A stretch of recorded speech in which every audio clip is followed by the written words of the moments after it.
What's up, investors? You're watching MJF Invest.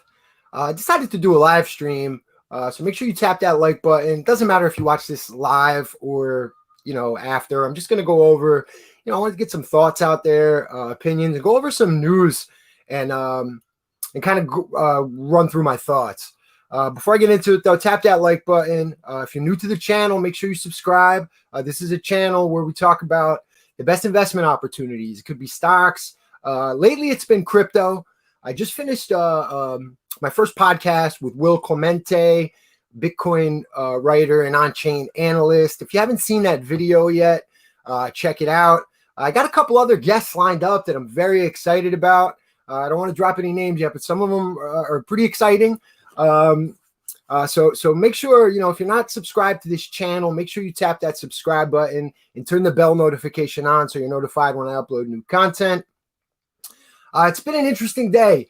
What we saw, let me get my screen correct here. Joe Biden announced a $6 trillion federal spending budget, which is the most post-World War II, as far as, and he's running a lot on debt as well. A lot of people are starting to ask questions, and rightfully so. You see Bitcoin tackles 40,000 as Biden unveils new $6 trillion federal spending budget. Bitcoin may get a boost to finally clear 40,000 at the expense of the U.S. dollars. The United States President Joe Biden's new $6 trillion federal spending budget proposal is unveiled. Now, I haven't gotten a chance to totally get into it yet and really break down what's in the proposal, but we've been talking about it quite a bit on this channel, and not a big fan of fiat currency for these types of reasons. The inherent printing, and then you could say, well, look, the dollar's still fairly strong, but this is happening globally, so the dollar strength index is not necessarily showing you how this currency is being debased. There's a lot of question marks and a lot of uncertainty. And in my opinion, Bitcoin is the ultimate hedge to that. It's a hedge against inflation. It's basically just a hedge against this fragile financial system. And it's concerning. And the fact that they're not even slowing down, the media is not holding them accountable whatsoever. I remember, a time where the media and journalists, would hold these government officials and elected officials accountable for their behavior. And, this is just extremely irresponsible. The printing after printing after printing. I mean, we've increased our money supply by 20% in 1 year. It's basically like 50 years worth of money. In traditional 2% in 1 year, which is just absolutely, mind-boggling to me. And the fact that the governments also rely on the populace being quite ignorant to how finance works. Myself included, I had no idea what kind of shape or what any of this really meant, right? The dollars or money to me was a medium of exchange. I used it, to buy and buy stuff and acquire goods and services. I never really thought about how the monetary policy affected my life or affected, everybody's life, really. So it's kind of one of those things where, Bitcoin is really important, and it's very difficult to explain because the variables surrounding Bitcoin is really what makes it important. That macro backdrop. Gerdivar, thank you for joining the live stream. Make sure you guys tap that like button. I appreciate you guys spending your Thursday afternoon with me. I wanted to hop on a live stream and just, give my thoughts. I'm concerned. I looked at some of the stock markets today, some of the stocks in the stock market today. I still see the Dow is, at 34,000, approaching all-time highs. I saw a lot of green today, right? And I'm concerned. I really am. I don't want to be a fear monger, but I do want to be prepared. And I want the people who watch my videos to be prepared, and seeing things, of this nature. Let me show you here. This is not good. when President Biden is unveiling a new $6 trillion federal spending budget after printing 20%, after an influx of 20% on the money supply in the previous year. I mean, this is crazy. And it's scary. It's scary times, and I also have questions. I have questions in the sense like, I'm looking and technology is normally deflationary, right? It usually drives the prices down because, as things become to get adapted more, it usually drives the prices down. But I don't see that being the case because this type of technology that is on the brink, mixed with the fact, that we're in an extremely fragile period, it really makes me worried about, not only just inflation, what are we going to do as far as unemployment goes? We have self-driving cars are right around the corner. The number one job in the United States for uncollege educated males is a truck driver. I mean, we're looking at a not so far away future, 5 years from now, that job won't even exist because of technology with Tesla, and Waymore, Wayfair, whatever that other one's called. But it's right there. Self-driving cars are right around the corner. There's companies now that even get so in depth that they have software that could basically do entry-level corporate jobs. So entry-level corporate jobs are basically under threat. And I know you could sit there and say, oh, well, that frees people up to do more stuff, right? But, that would be under, a good economy, right? That's banking on a good economy with sound money. I mean, we're entering a period now with, college debt, the college debt crisis, right? The student loan crisis, as well as, the inherent printing day after day. It's something. It's, and when I heard a great quote by Robert Breedlove in a podcast. He did a podcast with, I want to say it was during the Michael Saylor podcast. No, I'm sorry. It was during the Lex Friedman podcast. And that's a great podcast, by the way. You guys should check that out if you haven't, if you're just into, if you like listening to podcasts. That's definitely one that you should check out. He said something along the lines, and it made a lot of sense to me. He said that if goods don't cross borders, soldiers will. So trade is very important. So the global economy, don't make a mistake. Yes, we're a sovereign nation and we're independent in a sense, but there is a global economy, right? And global trade is so important. So, the ripple effect for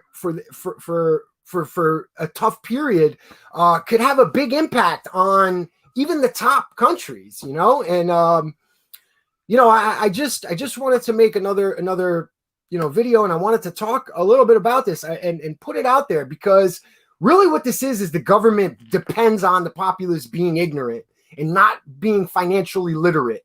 Because you read this now that I know the ramifications, I'm upset. Like, it's like, whoa, man, what are you doing? Like, these people know better. It's not like they're doing it, ignorantly. They know better. I've only been studying, macroeconomics for a few months, and not that I'm any expert by any stretch of the imagination, because I'm not. But just with the little bit I do know, I mean, this is obvious. You can't behave this way and expect to come out, on top or come out with success. And, and you look around the globe and it's happening everywhere. And that's why it's not necessarily showing up on the dollar price index, because it's happening, it's a big circle. And in my interview with Will Clemente, he did a great job of explaining that. I mean, you kind of had that idea, but or that temperature, but he certainly did a great job of explaining it. And he's certainly right. And, normally under normal circumstances, you would look and you say, oh my God, the dollar's crashing, because it would show up on the index. But it's in comparison to the other currencies globally, and they're all being debased. So it's a scary time, and a lot of uncertainty. People are resilient. I'm not sitting here and tell you like, we'll never come back. Of course we will. But there's going to be a tough period. There's going to be a very tough period. And in that, I want to own Bitcoin. I want to own Bitcoin, which is a sound asset. It's, in my opinion, the greatest creation in human history. And I don't use that lightly. I don't say things like that just to say them or to get clicks. But just the more that I learn about the variables and macroeconomics, the more I realize like this network is so vital to shaping our future. To survive and flourish even, and that's why I really appreciate blockchain in general, because they are job creators. That's something I think about now as I'm getting older as well. Like revolutionary technologies, they kind of hurt the middle class, right? I mean, it's tough. It's tough. It's real tough. And you got companies like Berkshire Grey, they're going to automate warehouses. We talked about Tesla and some of the other self-driving car autonomous vehicle companies, coming right around the corner. Those are also job takers, so with a high unemployment rate, facing inflation, the country is owes more money in debt than they actually have in circulation. I mean, this is getting crazy. And, I got to read through the entire proposal that Joe Biden, that President Biden unveiled today. But I can't imagine any way, shape, or form that spending $6 trillion is okay. And he's looking to raise taxes constantly. And it's not a revenue problem. It's certainly not a revenue problem that the government has, because people, they're generating money. They have a spending problem.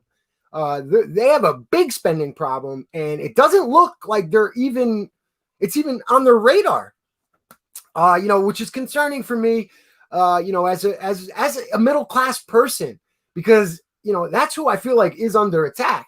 I feel like the classes, the way this is headed, there's going to be rich and then there's going to be poor. And everybody in between is kind of a victim to this invisible tax called, inflation. And that's kind of, what I wanted to financial literacy is difficult because it's not something that the common, the average Joe pays attention to, right? Like, who pays attention to fixed income rates and, the CPI with the consumer price index? The average person is not walking around thinking about that or looking at that.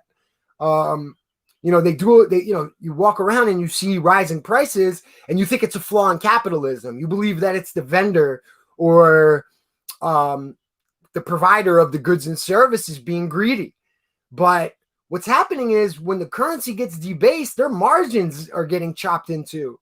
So just to stay afloat, they have to raise prices. So, you got to kind of, everybody, tell your friends, tell your family, tell your coworkers that this needs to be looked into, and this kind of stuff needs to have attention brought to it, and that's what this channel is about. I just want, I want to talk about the best investment opportunities, but I also want to bring attention and bring light to some of these things, because it's not nearly as complicated as you would think from an outsider looking in, right? Before I went on this little journey to learn and try to, evolve as a person and get myself out of the middle class and establish myself with some assets, before that, I thought that this whole spiel was something that was not for me. I was like, whoa, this is way out of my league.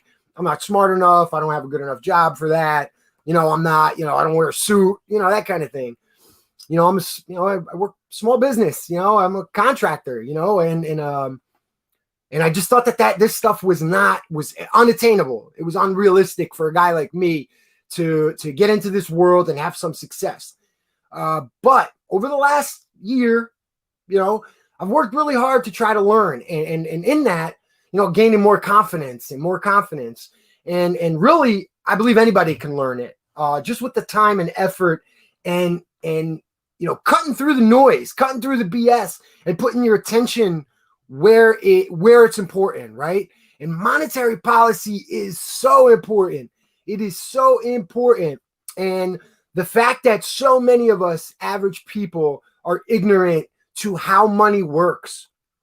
And that so many people believe that money is a bartering tool, right? It's a medium of exchange.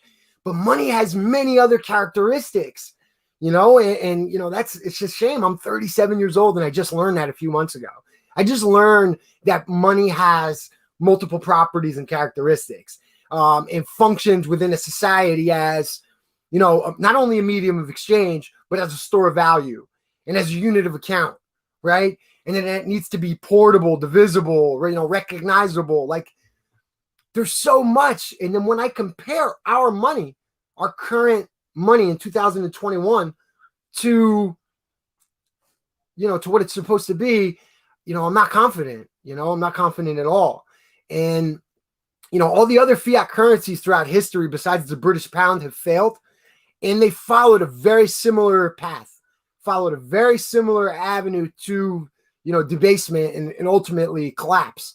And we're on that path, you know, and we're getting further and further down the line. And I just don't believe that these officials or these people don't see it coming or they don't know. Because like I said, in 1 year of studying and paying attention to it, like I could see it. So I know they can. You know what I mean? These are smart, bright people.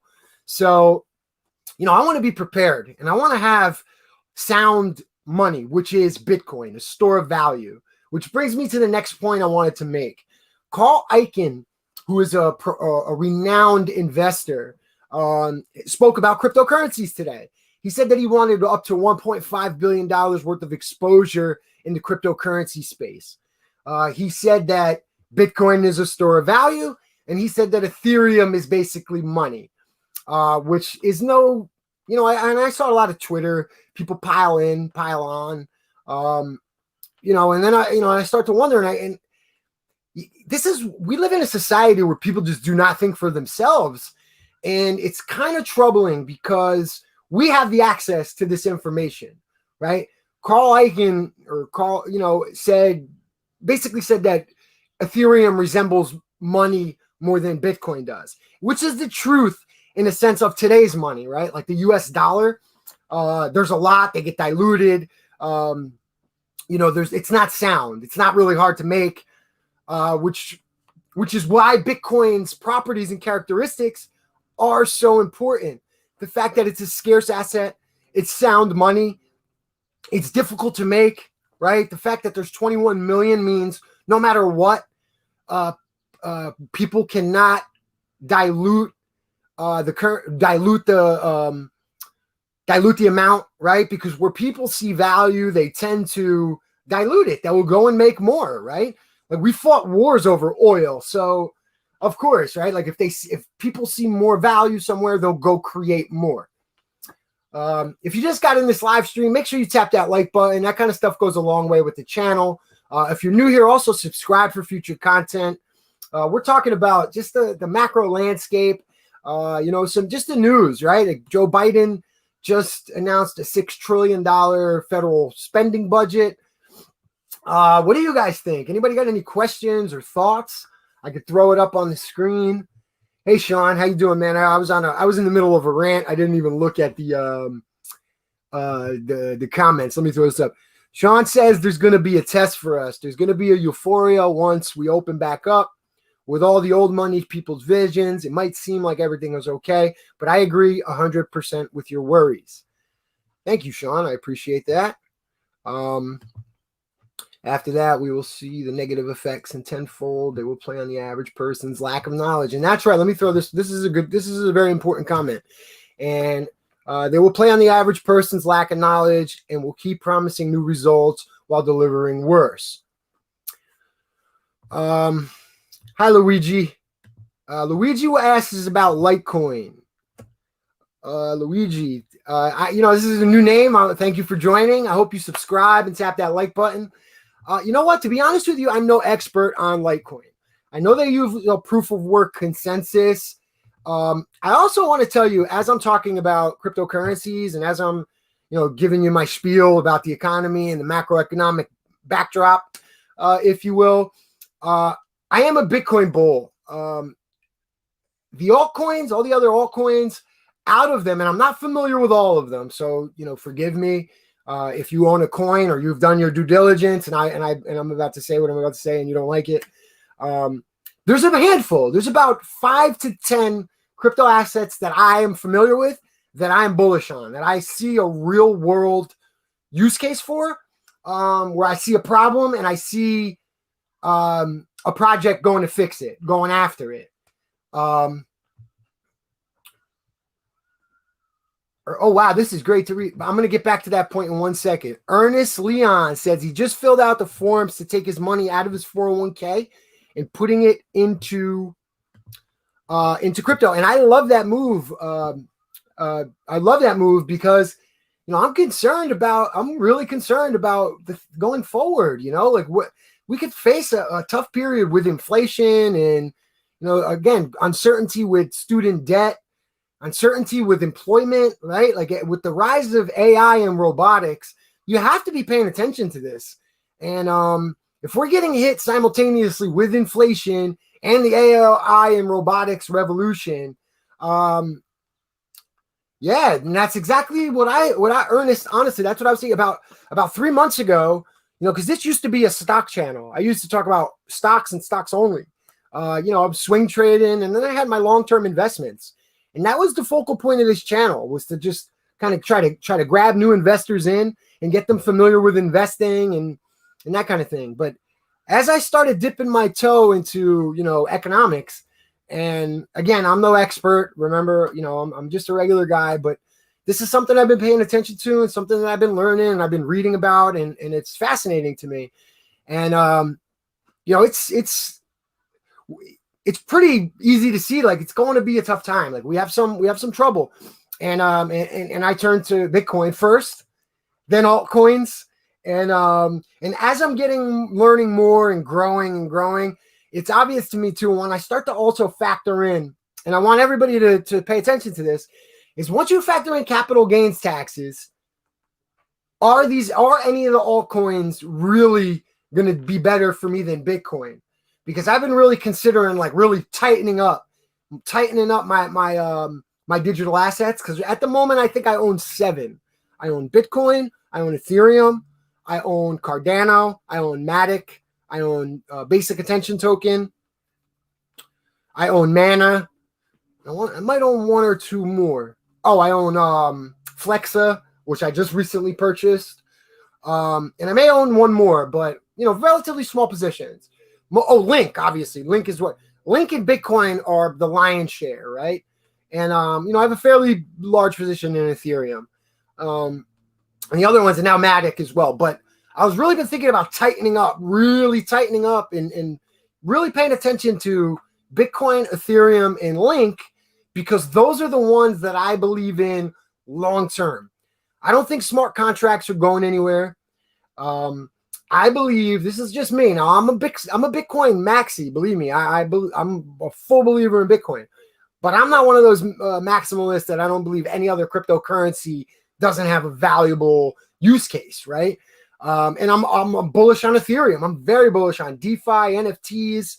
I mean, Ethereum is doing some really great things, but their main function is as a medium of exchange, and Bitcoin's main function is for savers, to store my value through time and space, and as a saver, as the settlement layer, So my day-to-day activity, that's why I believe in Ethereum. I believe it'll be the world's computer, and it won't be a scarce sound asset. So I'm not going to sit here and tell you that it could flip Bitcoin. I don't think it can, but I do believe that it's like digital gold and silver, in a sense that Ethereum serves a purpose as a medium of exchange, as the internet of value. Like if Web 2.0 right now is basically social media, right, is the big thing. It's connecting people. Basically, Ethereum is Web 3.0, and it's connecting value. And if you look at what they're doing and what can be done with DeFi, it's so powerful. With NFTs, and I'm not talking about art. I'm talking about, which is awesome too, and I love it. I love what they're doing, NFTs with art. But allowing creators to own copyrights, to give the copyrights back to the creators, how far can that go?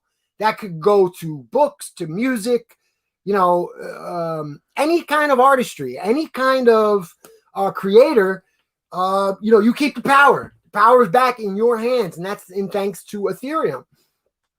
With that being said, I do believe in some Ethereum layer 2s, at least for now, for the next couple of years, as the landscape changes, as the environment changes, your strategy will have to change as well.